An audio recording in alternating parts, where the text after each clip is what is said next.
Welcome back to another technical deep dive here in the Debug Zone. Today we're tackling a big question and breaking it down with insights from other users. Hopefully this clears up some misconceptions and helps you get the answer you need. So buckle up, stay a little curious, and let's jump right in.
And that's a wrap.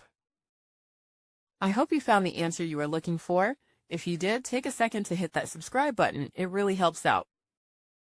And let me know in the comments which solution worked best for you. See you next time in the Debug Zone.